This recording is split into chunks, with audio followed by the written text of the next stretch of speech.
Dear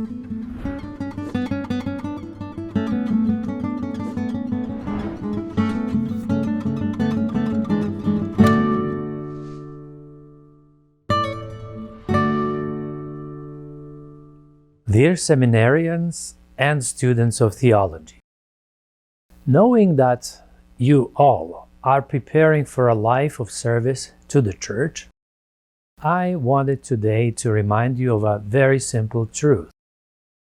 In the end, to paraphrase Thomas Eliot, we have our beginning.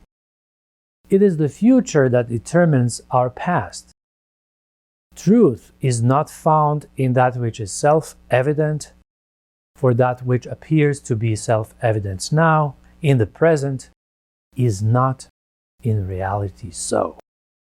So the truth of the present and the past has yet to be determined by the future, which is, however, already given in the person of Christ Himself, who is crucified and risen.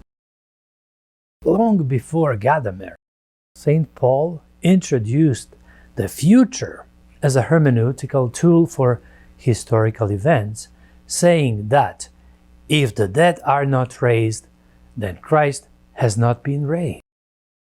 The pre-happening of the future of the world in Christ's resurrection speaks of the future's work in progress within our feeble human condition.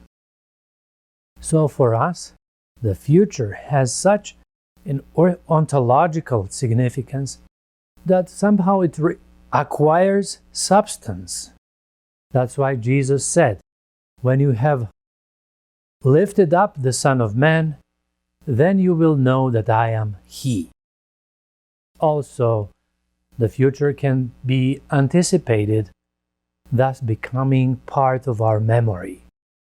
This makes it possible for one to talk about remembrance of the future. And this precisely is what happens in the Divine Eucharist. So the Divine Eucharist, thanks to the remembrance as an enactment, is a condensed history of the future. Eucharistic time, or kairos in Greek, is a way station from which we can survey the past and look out unto the future. On this basis, ecclesial time is a new chronotype, justified by kairos. So thanks to the resurrection event, the future relates to our time in a different way. To be precise, the future belongs to those who will rise from the grave. And when the Church gathers at the Eucharistic meal with the resurrected Christ, it serves, as St. Ignatius of Antioch says, as the medicine of immortality, the antidote for death. However, the future proposed by the Eucharist does not stem from the past, but penetrates into the present by its own initiative, as a thief in the night. For that reason, Christian eschatology presupposes faith in the future through the real-time commitment and ascesis, the ascetical effort which encourages man to heroically endure the sufferings of existence in the present time and in our world saturated with digital images. The ethos stemming from that perspective is that we learn to look at all human beings not on the basis of what they were, but as future citizens of the kingdom of God, as a foretaste of the future. In this sense, when the future has intervened in our life and our time, then the past and past events do not determine our identity, which means that we are not determined anymore by what we were in the past, but by what we will be in the future. Sometimes it seems to me that this element of expectation, prosdokia in Greek, and prolepsis has almost disappeared from contemporary theology, as if we do not need to wait. Contemporary theologians often consider everything to have been solved.